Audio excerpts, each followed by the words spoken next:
गहरी अंधेरी रात में हवा ऐसे चल रही थी जैसे किसी ने आसमान को चीर दिया हो। वेरोली गांव की गलियां बिल्कुल सुनसान थी। पेड़ों की डालियां एक दूसरे से टकरा रही थी और मंदिर की घंटी अपने आप झूल रही थी। मंदिर के अंदर अंधेरा पसरा था। सिर्फ एक दिया रखा था राखनदार बाबा की मूर्ति के आगे। वो दिया जो बरसों से कभी बुझा नहीं था, आज बुझ चुका था। अरे दीपक, दिया बुझ गया क्या? हाँ बाबा, खुद ब खुद बुझ गया। मैंने कुछ नहीं किया। अरे बाप रे, ये शुभ नहीं है। राखनदार कभी बिना संकेत के नहीं सोता। बाबा देखो, ये क्या है? मूर्ति के पास राख गिरी हुई है, जैसे किसी ने हाथ रखकर झाड़ दी हो। राख? मूर्ति के पास राख? हे देवा, ये तो अनर्थ का संकेत है। बाबा, हवा अंदर कैसे आ रही है? दरवाजा तो बंद था।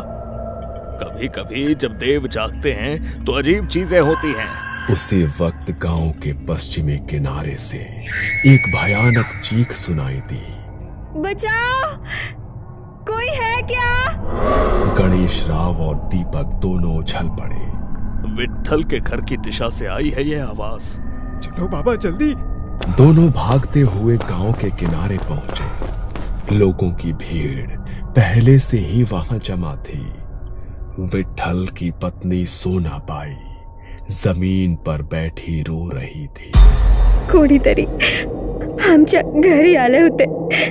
अरे दरवाजा तोड़ रहे, क्या हुआ अंदर? दरवाजा तोड़ा गया। अंदर विट्ठल फर्श पर पड़ा था, शरीर अकड़ा हुआ, आंखें फटी हुई। उसके होठों पर राख के निशान थे। दार ठकठक झाले तो खिडकीतून आत पाहत होता। मग तो मंदिराच्या दिशेला गेला आणि परत आला नाही। शायद सांप काटा होगा। अरे नहीं, देख उसके नाखून काले हैं। सांप नहीं, कुछ और है ये। गणेश राव आगे बढ़ा, विट्ठल के पास झुक गया। उसने सांसें देखी, सांस नहीं थी, पर आंखें अब भी मंदिर की दिशा में देख रही थी। बाबा, ये फर्श पर क्या है? ये राख के निशान देखो, कमरे से दरवाजे तक बने हैं। सबने देखा, राख की 3 लकीरें फर्श पर थीं, जैसे कोई राख से लिपटा आदमी अंदर आया हो और फिर हवा में गायब हो गया हो। राखनदार उठला आहे। भीड़ में सन्नाटा छा गया। कहीं दूर मंदिर की घंटी अपने आप बजी और हवा में फिर धुंध होने लगी। गांव के लोग मानते हैं कि गांव का हर इंसान राखनदार बाबा की छत्र छाया में जीता है। गांव की सीमा पर बना वेतोबा देव का मंदिर, जिसे अब सब राखनदार मंदिर कहते हैं, उसकी दीवारों पर सदियों पुरानी राख जमी है। कहते हैं कि वो राख उस साधु की है जिसने अपनी आत्मा को इस मंदिर में बांध दिया था। सदियों पहले वेरोली गांव पर एक प्रेत का साया था। रात में लोग गायब हो जाते थे, बच्चों के गले में नीले निशान दिखते थे और सुबह खेतों में लाशें मिलती थी। लोग कहते थे वो प्रेत जंगल के अंदर रहने वाली किसी कालिनी नाम की तांत्रिक औरत का भेजा हुआ था। तो उस समय कोई साधु आया था ना बाबा? हाँ, ध्रुवनाथ नाम का साधु। वो बनारस से आया था। कहा करता था कि उसका एक ही उद्देश्य था, असुर से गांव को मुक्त करना। उसने पूरे 7 दिन मंदिर के बाहर साधना की और 8वें दिन उस कालिनी से सामना किया।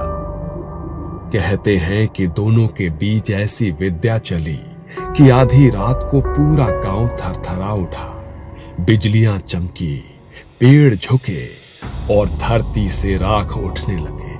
आखिर में साधु ने खुद की आत्मा को बंधन में बांधकर उस प्रेत को उसी में समा लिया। वो स्वयं राख बन गया और वो राख वही है जो आज मंदिर की दीवारों पर चिपकी है। तब से हर साल आषाढ़ की पूर्णिमा को हम पूजा करते हैं।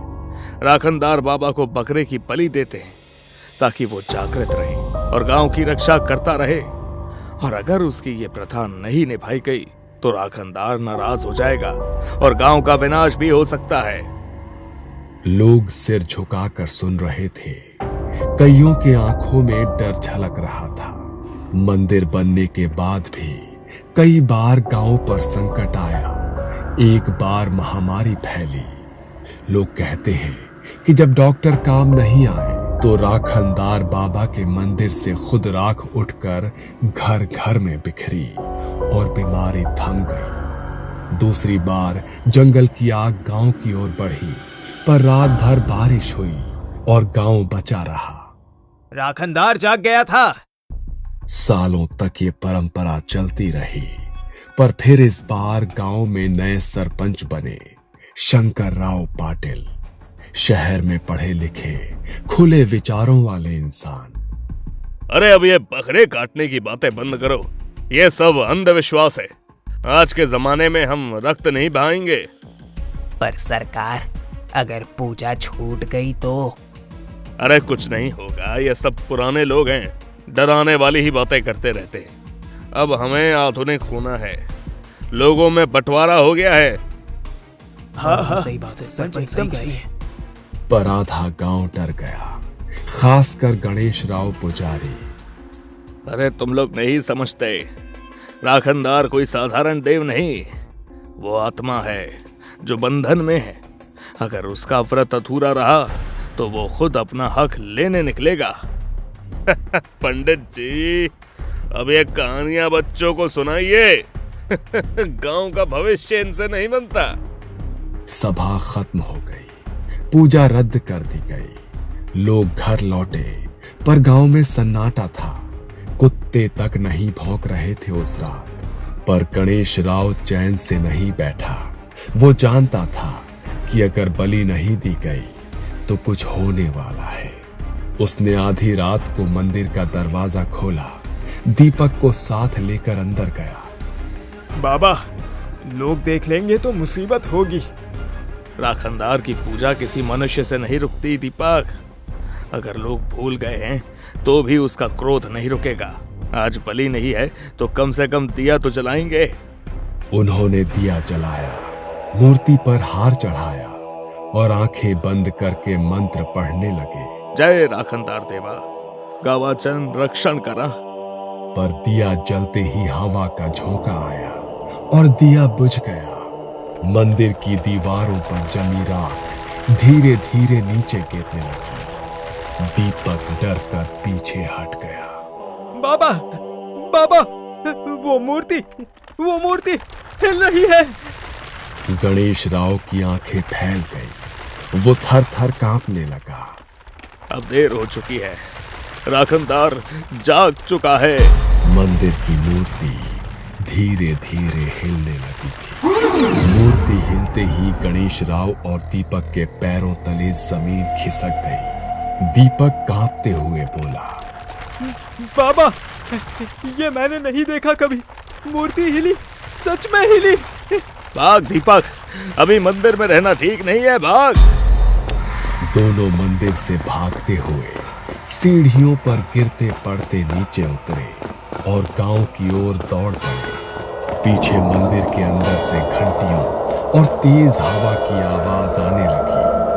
अगली सुबह खेतों में काम करने गए किसानों ने देखा कि पशु मरे पड़े हैं। उनके शरीर पर जलने जैसे निशान थे।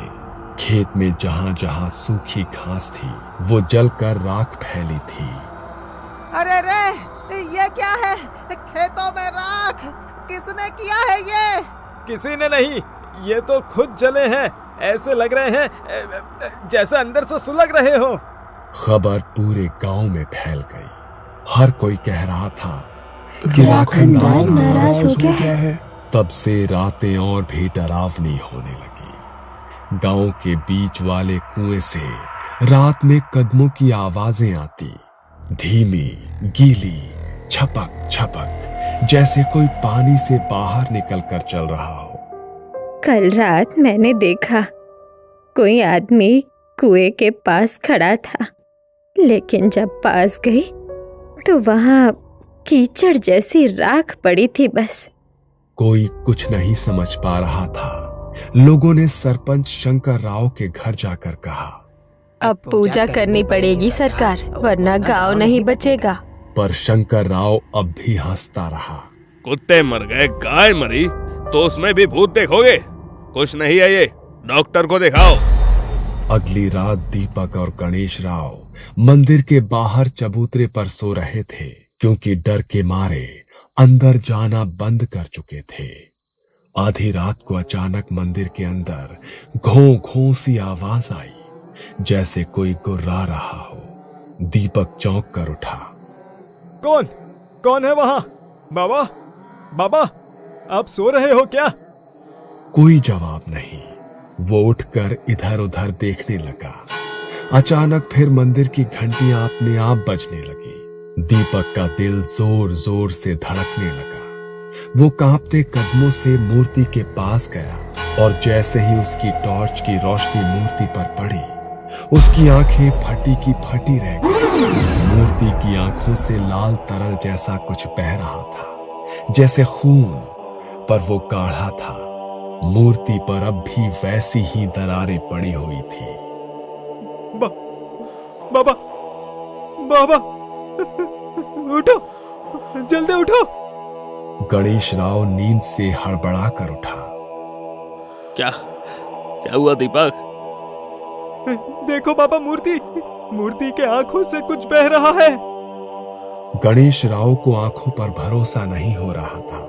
उसने झट से पूजा की थाली उठाई, मंत्र पढ़ने लगा और दिए जलाने लगा। पर तभी तेज हवा बहने लगी और दिया जल ही नहीं रहा था।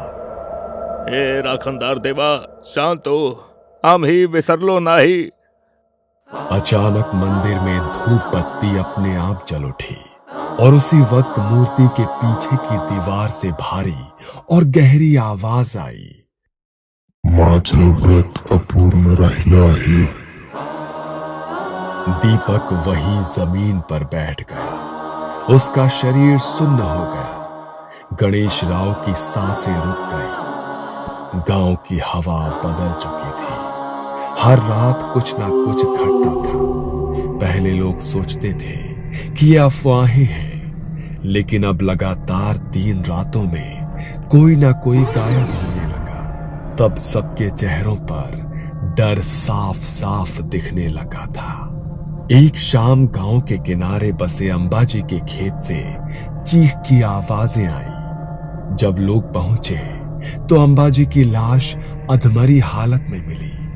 आंखें पूरी सफेद, चेहरा राख से भरा और छाती पर ऐसे लग रहा था जैसे किसी ने जोर देकर दबाया हो। सुबह होते होते ये खबर पूरे वेरोली में फैल गई।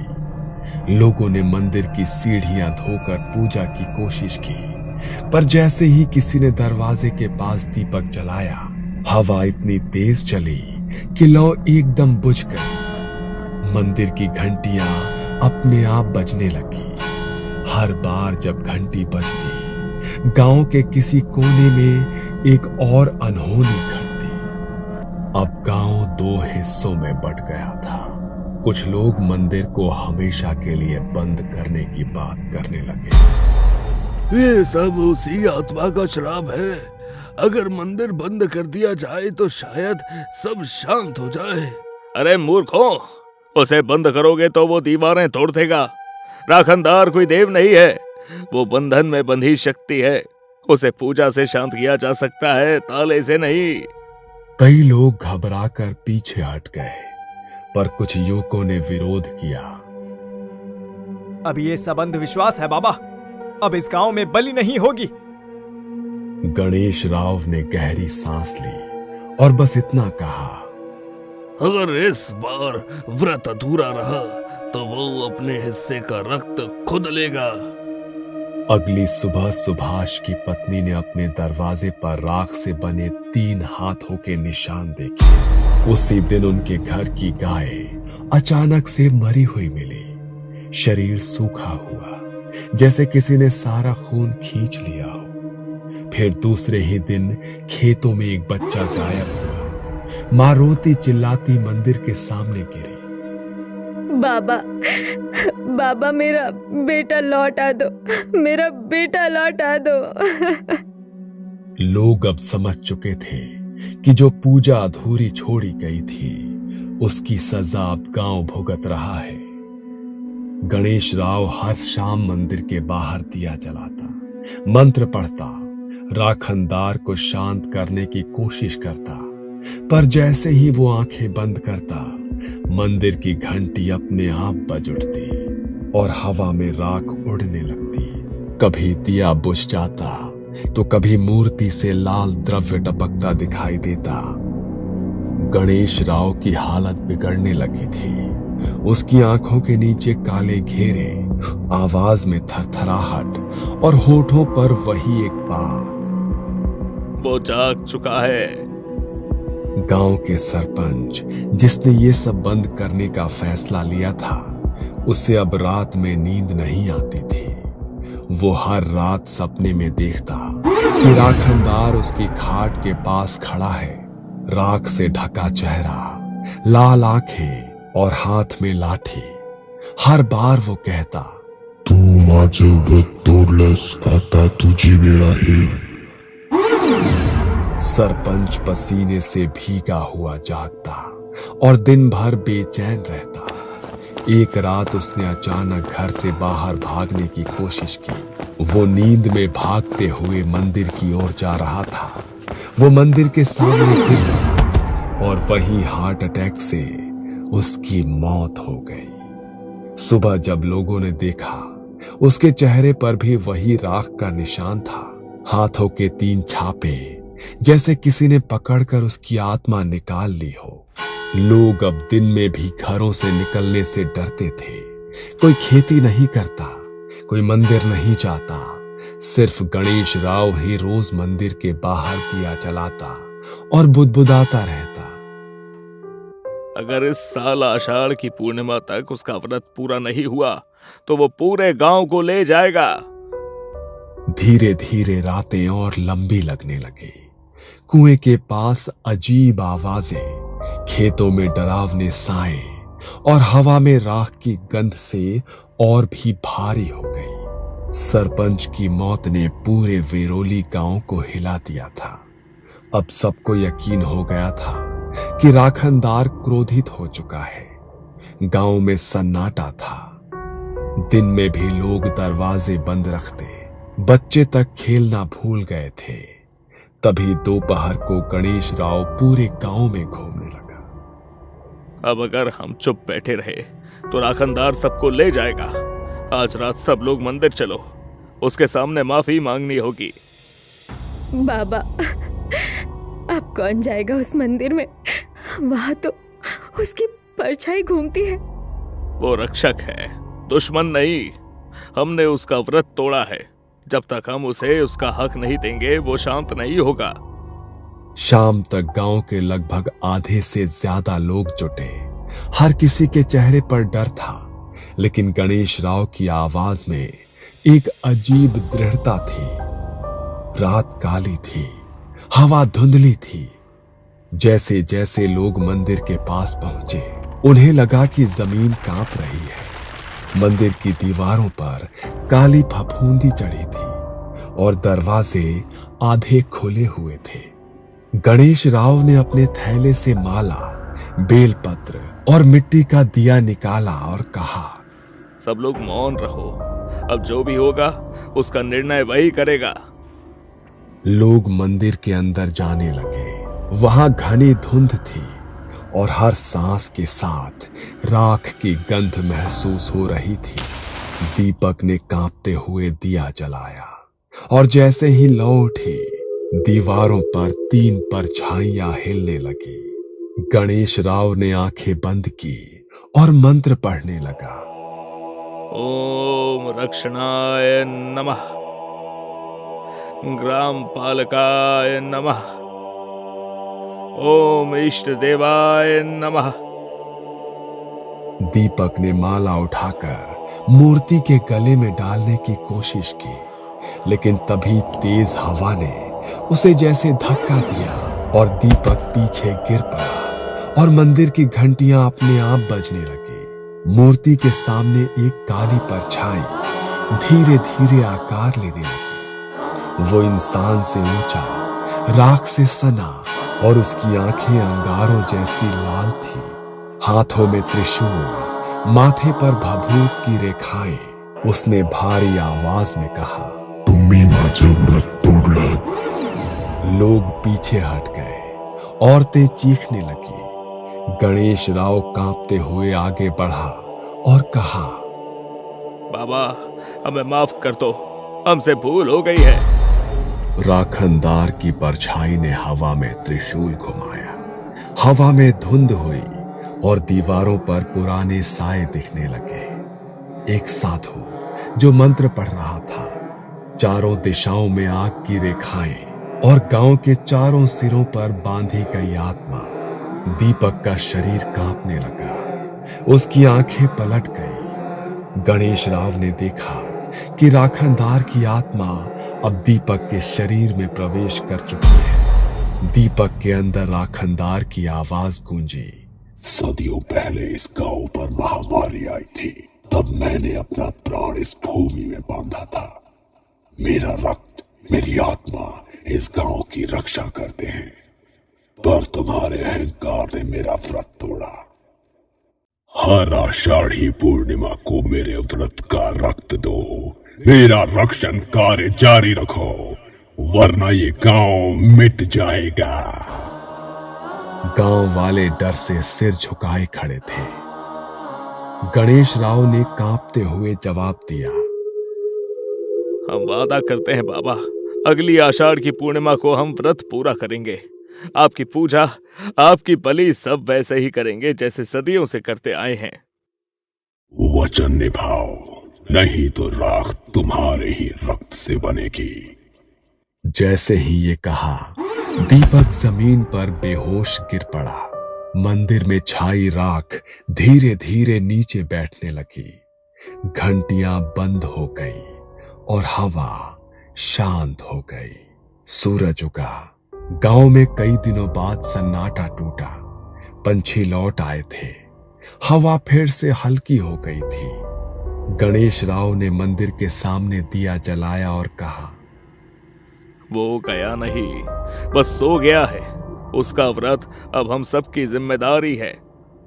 तब से वेरोली गांव में हर साल आषाढ़ की पूर्णिमा पर राखनदार की पूजा होती है। पर अब लोग बकरा नहीं, नारियल चढ़ाते हैं। पर मान्यता आज भी है कि अगर कोई उस दिन की पूजा भूल जाए तो रात को मंदिर की घंटी अपने आप बजती है और हवा में राख उड़ती है और फिर वही आवाज गूंजती है, माझं व्रत अपूर्ण राहिलं आहे। ये कहानी आपको अच्छी लगी हो तो हमें सब्सक्राइब करें। हमारा इंस्टाग्राम और फेसबुक पेज जरूर फॉलो करें। अगर आपके पास ऐसी ही कोई कहानी हो तो हमें कमेंट बॉक्स में भेजें। हम कोशिश करेंगे कि अगली एनिमेटेड स्टोरी आपकी होगी।